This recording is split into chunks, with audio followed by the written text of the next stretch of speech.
మీరు ఒకటి ఆలోచన చేయండి, ఏ ప్రభుత్వానికైనా సరే, కాంగ్రెస్ ప్రభుత్వం ముఖ్యంగా మా రాష్ట్ర ప్రభుత్వానికి, ప్రజా ప్రభుత్వానికి కూడా మాకు అభివృద్ధి సంక్షేమం అనేది రెండు కళ్ళు. ఇప్పుడు మేము ఒక్క అభివృద్ధి గురించి ఆలోచన చేస్తే సమాజంలో అట్టడుగు స్థాయిలో ఉన్నటువంటి రైతులు కానీ, లేకపోతే కార్మికులు, కర్షకులు, లేకపోతే రూరల్గా వితంతువులు కానీ, లేకపోతే అనేక రంగాల్లో కొద్దిగా వెనకబడిన జాతులు కానీ, తరగతులు కానీ ఏమైతే ఉన్నారో, మరి వాళ్ళందరినీ అప్లిఫ్ట్ ఎవరు చేస్తారు?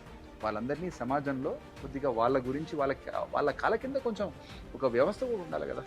వాళ్లకు తినేదానికి తిండి, ఉండేదానికి ఒక గూడు, ఇవి కూడా కల్పించాల్సిన బాధ్యత కూడా ప్రభుత్వం మీద ఉంటుంది. కాబట్టి ఎప్పుడు కూడా మనము ఒక ప్రభుత్వం అభివృద్ధి మీదనే ఫోకస్ చేస్తే మరి అట్టడుగు వాళ్ళ గురించి ఆలోచన చేసే వాళ్ళు ఎవరు ఉండరు. కాబట్టి ముఖ్యంగా కాంగ్రెస్ ప్రభుత్వానికి రాష్ట్ర వ్యాప్తంగా కాకుండా దేశవ్యాప్తంగా కూడా ఫస్ట్ ప్రయారిటీ ఆకలిగా ఉన్న వాళ్ళకి ఆదుకోవడం, ఆర్థికంగా కానీ, ఆరోగ్యపరంగా కానీ, లేకపోతే వృత్తిపరంగా కానీ ఇబ్బందుల్లో ఉన్న వాళ్ళని ఆదుకోవడం అనేది. ఎందుకంటే వాళ్ళు they are the first priority. ఇమీడియట్గా మనం చేయాల్సింది ఇబ్బందులు పడుతున్న వాళ్ళని ఫస్ట్ స్టెబిలైజ్ చేయాలి. వాళ్ళని స్టెబిలైజ్ చేయాలంటే మనకు కొన్ని రిసోర్సెస్ కావాలి. రిసోర్సెస్ కావాలంటే డెఫినెట్లీ మనకి డెవలప్మెంట్ కూడా ఉండాలి.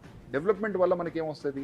వీళ్ళ మీద, లేని వాళ్ళ మీద ఖర్చు పెట్టేదానికి కొన్ని రిసోర్సెస్ వస్తాయి. అలాగే ఈ లేని వాళ్ళని కొంతమందిని ఈ డెవలప్డ్ లాట్లోకి తీసుకొచ్చేదానికి ఉద్యోగ కల్పన కానీ, లేకపోతే ఇన్వెస్ట్మెంట్స్ కానీ ఏమైనా తీసుకురావాలంటే గవర్నమెంట్ ఎప్పుడైనా అభివృద్ధితో పాటు వెల్ఫేర్ని, సంక్షేమాన్ని రెండు కూడా సమపాలనలో చూసినట్టయితే ఏ రాష్ట్ర ప్రభుత్వానికైనా, భారతదేశ ప్రభుత్వానికైనా, ప్రపంచంలో ఉన్న ఏ దేశానికైనా కూడా సరే, అది అత్యంత ఇంపార్టెంట్ ఆస్పెక్ట్.